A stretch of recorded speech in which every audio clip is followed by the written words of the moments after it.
I was sitting on our old leather couch in the living room somewhere past midnight, listening to the soft breathing of my 3-year-old daughter Emma, sleeping in the next room. The house was quiet, almost peaceful, but I felt this strange kind of loneliness I had never experienced before. A few hours earlier, my wife Diane had looked at me with those cold, distant eyes and said something that kept replaying in my head like a broken record. "You're nothing more than a co-parent, Burton. Not my real match." I kept wondering when our 10-year marriage had turned into some kind of business arrangement instead of love. That night I decided to give her exactly what she wanted. Before I tell you how I turned my marriage into the coldest transaction you have ever heard, I want to ask you something. Where are you watching this from? Drop your city or country in the comments below.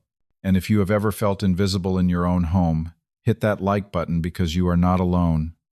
Subscribe if you want to hear how this story ends, because trust me, you will not see it coming. Now let me take you back to where it all started falling apart. 10 years ago, I met Diane at a coffee shop in Portland, Oregon. She was a graphic designer working freelance, and I was a junior accountant at a small firm downtown. I still remember the moment our eyes met across the room. She was sketching something in her notebook, completely absorbed in her work, her dark hair falling over her shoulder. When I finally worked up the courage to talk to her, we ended up discussing art and numbers for 3 solid hours. She saw beauty in patterns, I saw patterns in numbers. Somehow it worked. Before I left that day, she drew a quick portrait of me on a napkin and handed it to me with a smile. I kept that napkin in my wallet for years until it fell apart from being folded and unfolded so many times. We dated for 2 years before getting married. The wedding was small, held in the backyard of her parents' house with maybe 40 people total. I remember thinking I was the luckiest man alive. Diane was spontaneous, where I was methodical.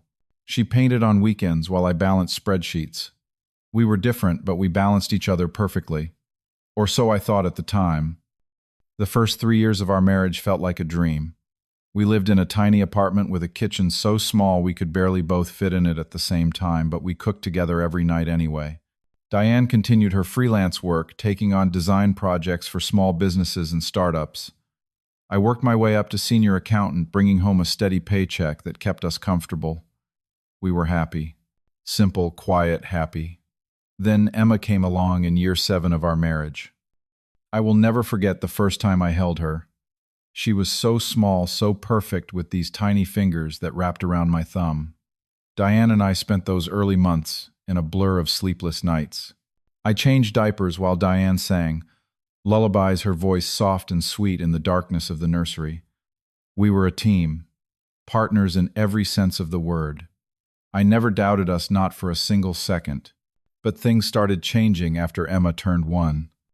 Diane had stopped taking freelance work to be a full-time mom, which we both agreed was best for Emma. The problem was, someone had to make up for that lost income. I started working longer hours, taking on extra clients, staying at the office until 8 or 9 at night. I thought I was doing the right thing. I thought I was being a good provider, a responsible father. I was building our daughter's future, securing our family's stability. What I did not realize was that I was slowly becoming absent from the life I was working so hard to support. I started missing things. Emma's first haircut happened on a Tuesday afternoon while I was in a budget meeting. Her first swimming lesson was on a Thursday morning when I was reviewing quarterly reports. Diane started making comments, little jabs that stung more than I wanted to admit. "You're never here when it matters," she would say, her voice tight with frustration. I would defend myself, explaining that I was doing this for us, for Emma's future. She would shake her head and walk away, and I would stand there feeling like the bad guy, even though I was working myself to exhaustion for our family. One Friday evening, I decided to come home early. It was only 6 in the evening, which felt shockingly early compared to my usual schedule. I stopped at the flower shop and grabbed a bouquet of tulips, Diane's favorite. I picked up a bottle of wine from the corner store. I had this whole plan in my head. We would put Emma to bed together, then have a nice dinner, just the two of us. Reconnect. Remember why we fell in love in the first place. When I walked through the door with flowers in hand, Diane looked up from where she was playing blocks with Emma on the living room floor. Her expression was not what I expected. There was no excitement, no happiness, Just this tired, flat acknowledgement. "You're home early," she said, standing up slowly. I handed her the flowers, suddenly feeling foolish. "Thought we could have a date night at home," I said, trying to sound casual. She took the flowers without really looking at them. "I'm pretty tired, Burton. It's been a long day." We went through the motions anyway. Put Emma to bed together, cooked a simple pasta dinner, sat across from each other at our small dining table. But the silence between us was heavy, uncomfortable in a way it had never been before. I poured the wine and tried to start a conversation about work, about Emma, about anything. Diane just picked at her food and gave one-word answers. Finally, she looked up at me with this expression I could not quite read. "Do you even know what I do all day?" she asked. I was confused. "What do you mean?" "You take care of Emma, you manage the house, you—" She cut me off. "That's the problem, Burton. You ask. You do not know. You are just going through the motions." I felt defensive, frustrated. "What are you talking about? I'm trying here." She pushed her plate away. "Never mind, I'm tired. Let's just clean up." She stood and started clearing the table before I could respond. I sat there for a moment, then joined her at the sink. We washed dishes in silence. And for the first time in our marriage, I felt this distance between us that I could not bridge no matter how hard I tried. That night was just the beginning. Over the next 6 months, the distance between us grew wider until the night she said the words that changed everything. The next 6 months were like watching a slow-motion car crash. You can see it happening, you know it is going to be bad, but you are powerless to stop it. During the first 2 months, the signs were small but unmistakable. Diane started going to bed earlier than me, usually around 9 at night, always claiming she was too exhausted to stay up and talk. I would finish cleaning the kitchen, check on Emma one more time, and then sit alone in the living room wondering what I was doing wrong. I tried planning date nights. I arranged for a babysitter, made reservations at the Italian restaurant where we had our first anniversary dinner. Diane canceled at the last minute, claiming she had a terrible headache. Another time I cooked her favorite meal, a homemade lasagna that took me 3 hours to prepare from scratch. She ate a few bites, said thank you in this mechanical voice, and then excused herself to take a shower. By months 3 and 4, the distance became impossible to ignore. Diane started going to the gym every evening from 7 to 9 right after Emma went to bed. "I need to take care of myself," she explained when I asked about it. "I have lost myself in motherhood. I need this time." I supported her completely. I understood the importance of self-care, of having personal time, but I could not shake the feeling that she was not just taking time for herself. She was taking time away from me. One night I suggested joining her at the gym, thinking maybe we could work out together, make it a couple's activity. She looked at me like I had suggested something completely absurd. "This is my time, Burton. I need space." Around this time, I noticed her phone had a password on it. We had never had passwords on our phones before. It was not like either of us had anything to hide, or so I had thought. I did not ask her about it. I did not want to be that husband, the suspicious, controlling type. But the doubt crept in anyway, planting itself in the back of my mind and growing roots. Months 5 and 6 brought our first real fight. I had forgotten to buy milk for Emma's breakfast, a simple mistake after a 14-hour workday. Diane exploded. "This is exactly what I'm talking about." She yelled, her voice sharp enough to cut. "You are physically here but mentally absent. You do not care about the details, about what actually matters." I fired back, my own frustration finally breaking through. "I work 60 hours a week for this family. I'm doing everything I can." She laughed, but there was no humor in it. "I did not ask you to work 60 hours. I asked you to be present. There is a difference." That fight ended with me sleeping on the couch for a week. We barely spoke to each other during that time, communicating only when absolutely necessary about Emma. In front of our daughter, we pretended everything was fine, putting on smiles and using pleasant voices. But the moment Emma was out of earshot, the wall went back up between us. Then came the Wednesday night that shattered whatever was left. It was a normal evening, or as normal as things got for us anymore. I had put Emma to bed, reading her 3 stories like I always did, tucking her in with her favorite stuffed rabbit. When I came back to the living room, Diane was sitting on the chair across from the couch, scrolling through her phone with that distant expression she wore so often now. I sat down on the couch and tried to find something to watch on television, but I could not focus. The tension in the room was suffocating. Finally, I could not take it anymore. "Diane, we need to talk," I said, turning off the television. She sighed heavily and set her phone down on the armrest. "About what?" she asked, her voice flat. I took a deep breath. "About us. We are living like roommates, not husband and wife. This is not normal, this is not healthy." She was quiet for a few seconds, and I thought maybe she would disagree, get defensive. Instead, she just nodded slowly. "You're right." For a moment, I felt this surge of relief. She agreed. We could acknowledge the problem. That meant we could fix it. "So let's fix it," I said, leaning forward. "We can try counseling or take a trip together or—" She cut me off, her voice suddenly colder than I had ever heard it. "Burton, I do not think counseling can fix this." My heart started pounding. "What do you mean?" I asked, though part of me did not want to hear the answer. She looked directly at me, and I saw something in her eyes that terrified me. Resignation. Finality. "I mean, I do not think we are compatible anymore. Maybe we never were." I stood up without meaning to my body reacting before my brain could catch up. "How can you say that? We have Emma. We built a life together. We have 10 years of history." She stood too, crossing her arms. "Exactly. We built a life. We built a co-parenting arrangement. But that is all it is." I felt like I had been punched in the stomach. "Diane, what are you saying?" My voice came out rough, almost desperate. She met my eyes without flinching. "I'm saying you are nothing more than a co-parent to me, Burton. Not my real match. Not anymore." The words hung in the air between us like poison. I tried to process them, tried to understand. "Not your real match, then what the hell have we been doing for 10 years? She shrugged, and that casual gesture hurt almost as much as her words. "Going through the motions. Playing house. Being parents. But not being partners." I could feel anger mixing with the hurt now. "So what do you want?" "A divorce." She wrapped her arms tighter around herself. "I do not know yet.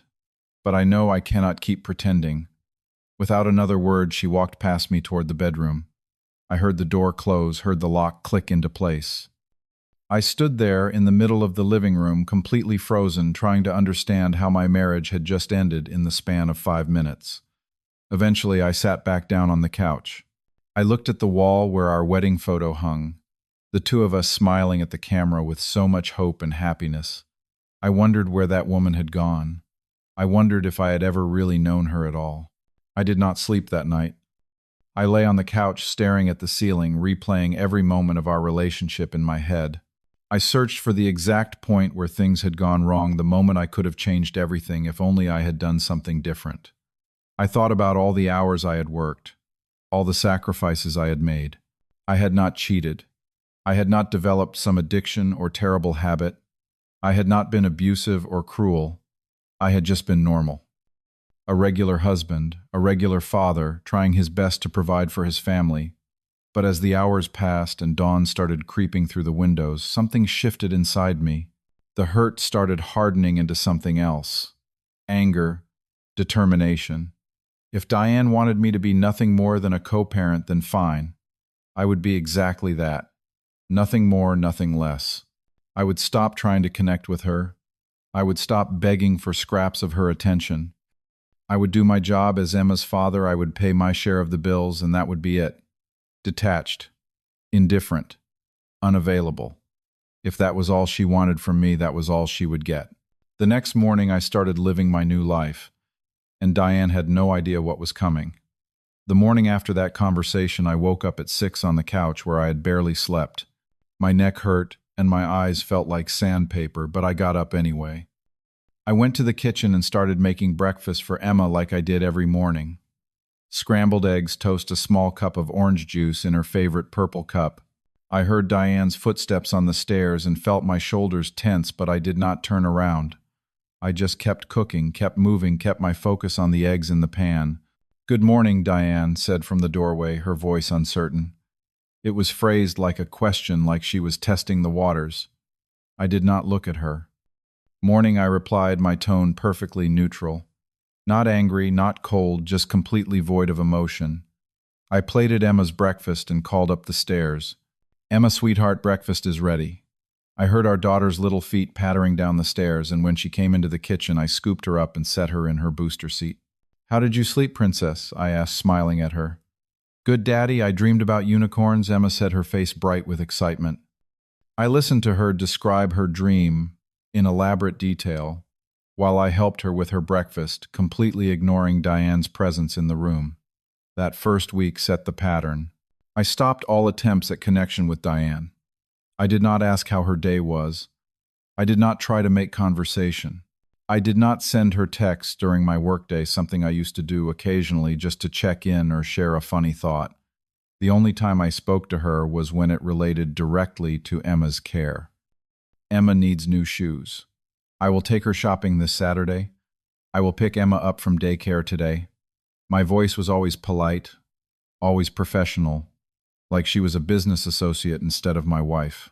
At first, Diane did not seem to notice, or maybe she was just relieved. For the first 2 days, she actually seemed lighter, like some burden had been lifted. But by day 3 or 4, I could see her starting to pay attention. She looked directly at me, and I saw something in her eyes that terrified me. Resignation. Finality. I do not think we are compatible anymore. Maybe we never were. I stood up without meaning to my body reacting before my brain could catch up. How can you say that? We have Emma. We built a life together. We have 10 years of history. She stood too, crossing her arms. Exactly. We built a life. We built a co-parenting arrangement. But that is all it is. She stood there for a moment, then I heard her open the jar herself with a grunt of effort.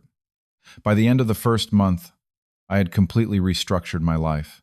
I spoke to my boss and arranged to work from home 2 days a week, something I had never done before because I thought it was important to be at the office to show my dedication, but I realized my dedication had been misplaced.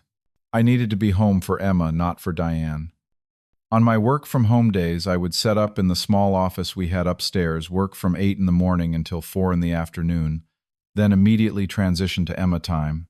I would pick her up from daycare, bring her home, cook dinner just for the two of us, give her a bath, play whatever game she wanted, read her stories, and put her to bed.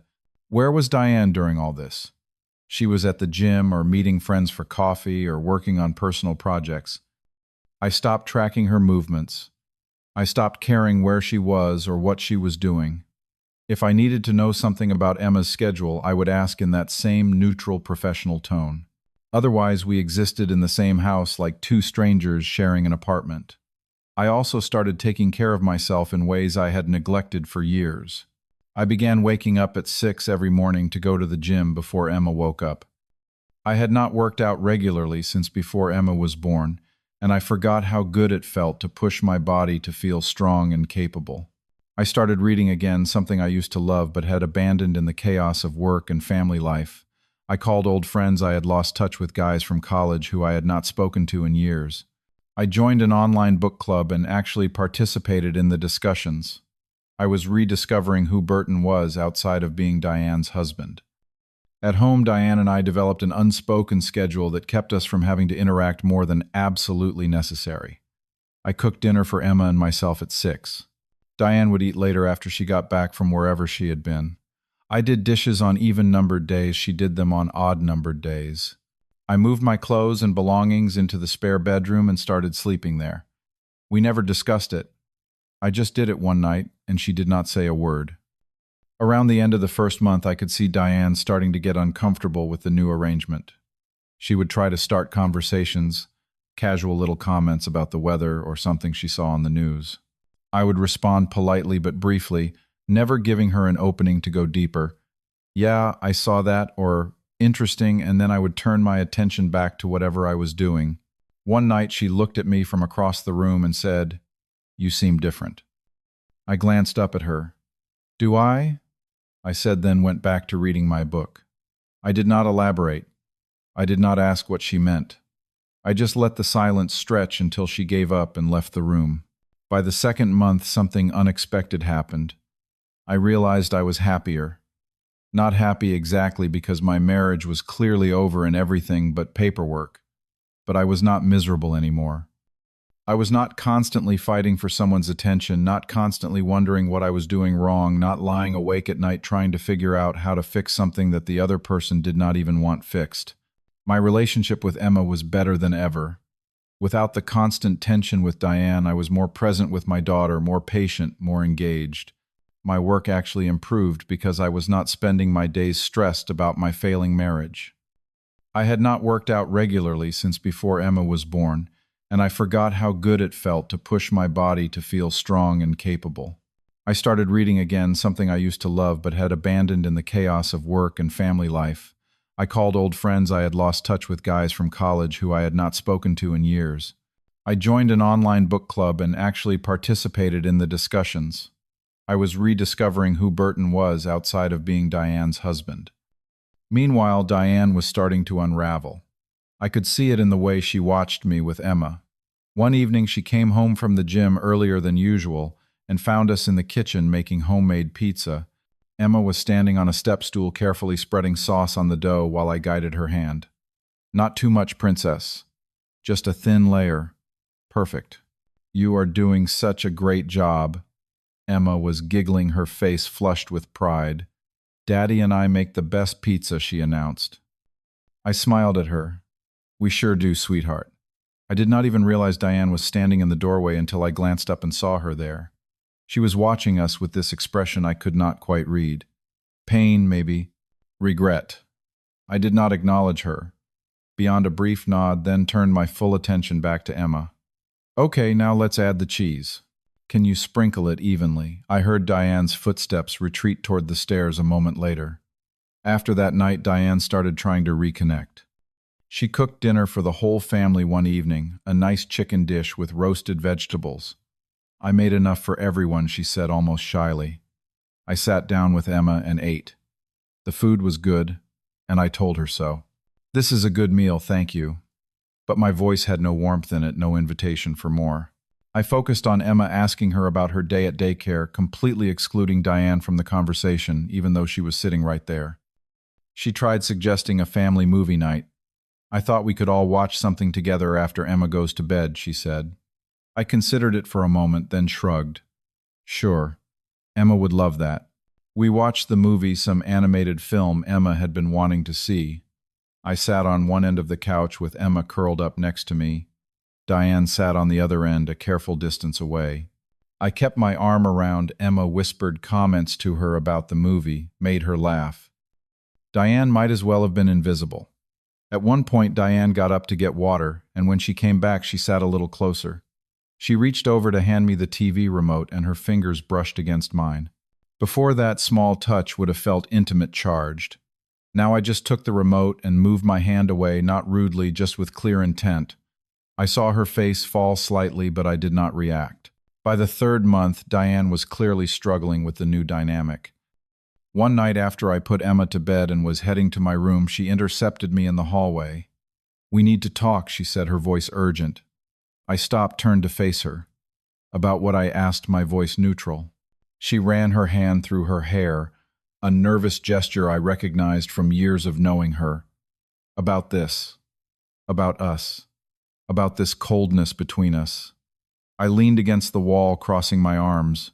"I'm just giving you what you wanted, Diane." She looked confused. "What I wanted," I nodded slowly. "A co-parent. That is what I am. Nothing more, nothing less." Her face went pale. "Burton, I did not mean it like that. I was angry, I was." I cut her off, my voice still eerily calm. "You said I am not your real match. I respect that. So I am not trying to be anymore." She stepped closer, and I could see tears forming in her eyes. But this is not what I wanted either. This distance, this coldness. I looked at her for a long moment, and for the first time in 3 months I let some emotion show. Not anger, just exhaustion. "Then what do you want, Diane?" I asked. "Because I honestly cannot figure it out. You did not want me to work so much, so I cut back my hours. You did not want me absent, so I am here every evening with Emma. You did not want me trying to be your husband, so I stopped. What exactly do you want from me?" She opened her mouth, but no words came out. She stood there, tears now running down her cheeks, and she had no answer. I shook my head slowly. When you figure it out, let me know. Until then, I am perfectly fine with how things are. I walked past her to my room and closed the door quietly behind me. That conversation should have been the end. But 3 weeks later, everything changed when Diane finally admitted the truth. 3 weeks after that hallway conversation on a Friday evening, I was getting Emma ready for a sleepover at her friend Madison's house. Emma was bouncing with excitement, talking nonstop about all the games she and Madison were going to play. I was packing her overnight bag, making sure she had her toothbrush and her favorite pajamas when Diane appeared in the doorway. "Can we talk?" she asked quietly. "Really talk. Please." I looked up at her. Her eyes were red, and I could tell she had been crying recently. Against my better judgment, I felt a flicker of concern. After I dropped Emma off, I said, "I took Emma to Madison's house, helped her get settled, and drove back home with a knot forming in my stomach." I had no idea what Diane wanted to say, but something in her voice told me this was going to be different from our previous conversations. When I walked through the door, I found her sitting at the kitchen table, her hands wrapped around a mug of tea. She looked up when I entered. "Thank you for coming back," she said. I sat down across from her and waited. For a long moment, she just stared into her tea. Then she started talking. "I need to tell you something, and I need you to just listen until I am done. Can you do that?" I nodded. She took a deep breath. "I have not been having an affair. There is no one else. I need you to know that first, because I know what it must have looked like with the gym and the phone password and everything." I felt a small measure of relief at that, though I kept my face neutral. "After Emma was born, I lost myself," she continued, her voice shaking slightly. "I went from being Diane, the designer Diane, the artist, to just Emma's mom. And I know that sounds terrible, like I am not grateful for my daughter, but that is not what I mean. I love Emma more than anything. But I looked in the mirror one day, and I did not recognize myself anymore. I did not know who I was outside of being a mother. And instead of talking to you about it, instead of asking for help, I blamed you." She finally looked up at me, tears streaming down her face. "I convinced myself that you were the problem, that you working too much was the reason I was unhappy, that you not being present enough was why I felt so lost. But the truth is, I was angry at myself, at my choices, at my life, and I made you the target of all that anger. When I said you were not my real match, I was really saying that I did not match myself anymore. I did not know who I was, so how could anyone be a match for me?" I sat there processing her words, feeling a complicated mix of emotions I could not quite name. She kept going. "These past 3 months watching you with Emma, watching you build this whole life that does not include me, it has been torture, but it has also been necessary. I saw you being this amazing father, this strong, independent person who did not need me, and I realized what I had thrown away. I realized that you were always solid, always steady, always there, and I pushed you away because I was too scared to look at my own problems." She reached across the table like she wanted to take my hand but stopped herself. "I know I have hurt you. I know I do not deserve forgiveness, but I needed you to know the truth. It was never about you not being enough. You were always enough. I was the one who was broken." I sat back in my chair and let out a long breath. "Diane, I appreciate your honesty. I really do." My voice was quieter than I expected. "But do you know what hurt the most? It was not that you were unhappy. It was that you blamed me for your unhappiness. I was right there. I would have listened. We could have worked through it together. But you shut me out. You made me the enemy. And when I finally stopped fighting for scraps of your attention, you realized what you lost." She was openly crying now, her shoulders shaking. I know, and I am so sorry." I looked at her, this woman I had loved for over a decade, and I felt something crack inside my chest. Not breaking, just shifting. "I do not know if I can go back to how things were," I said honestly. "These past 3 months I learned something important. I learned that I am okay on my own. I am a good father. I am a good person. And I do not need someone else to validate that anymore. I am not saying I do not love you. I do, or at least I love the woman I married. But I do not know if that woman still exists. And I do not know if the man I have become can be with the woman you are now. Diane wiped her eyes with the back of her hand. What are you saying? That it is over? I shook my head slowly. I am saying I need time. I need to think about what I want, not just what you want or what Emma needs, but what I actually want for my life. We can try counseling if you want, but I am not promising anything. And if we do this, we are not going back. We would have to build something completely new from the ground up. No more taking each other for granted. No more blame games. We are either real partners or we are not. There is no in-between anymore. She nodded, hope and fear mixing on her face. I will do whatever it takes. Counseling, therapy, whatever you need. I will change Burton. I will be better. I stood up from the table. I do not want you to change for me. I want you to figure out who you are for yourself. Because until you do that, nothing else will work. I walked toward the stairs, then paused and turned back. And Diane, just so we are clear, I am not the same person I was 3 months ago either. You wanted detached and indifferent. You got it. And I learned that I am perfectly capable of living that way. If we are going to rebuild this, you need to understand that I will not go back to being the man who begged for your attention. That man is gone. That night, lying in my bed in the spare room, I stared at the ceiling and thought about everything that had happened. 6 months ago, I would have jumped at the chance for Diane to come back to want to fix things. But now I genuinely did not know what I wanted. I had built a life that worked without her. I had found peace in being just Emma's dad, just Burton. The question was whether I wanted to risk that peace for the possibility of something more. 6 months have passed since that kitchen conversation. Diane and I have been going to couples therapy every week. It has been hard, uncomfortable, often painful. We have talked about things we should have discussed years ago, unpacked resentments and hurts that went back to the beginning of our relationship. We are still sleeping in separate rooms. I am not ready to share that space again, and our therapist says that is healthy, that I need to maintain boundaries until I feel safe enough to lower them. But some things have changed. We have a date night every week, just the two of us with a babysitter for Emma. We actually talk during these dinners, real conversations about our feelings, our goals, our fears. Diane has started taking on freelance design work again, just a few hours a week, but I can see how much it has helped her reconnect with who she is outside of being a mother. I have maintained my boundaries. I still work out every morning, still have my book club, still spend dedicated time with my friends. I will not sacrifice myself for anyone else ever again, not even for my marriage. I do not know where we will end up. We are not fixed. We may never be fixed in the way we once were. But we are trying, and for now, that has to be enough. The difference is I know I will be okay no matter what happens. If Diane and I manage to rebuild something real and healthy, that will be wonderful. If we do not, if we eventually decide to divorce and co-parent officially, I will survive that too. Because I have learned the most important lesson of my life. My worth does not depend on whether someone else sees it.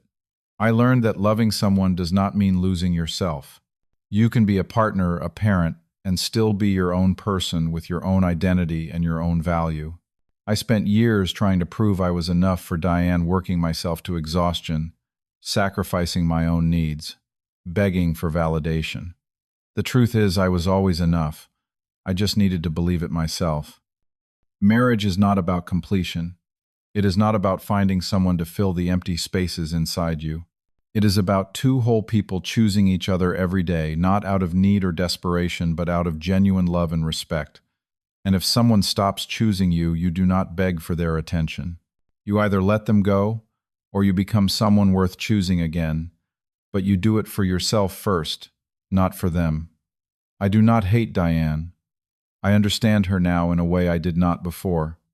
She was struggling with her own demons, her own sense of lost identity, and she lashed out at the safest target, which was me.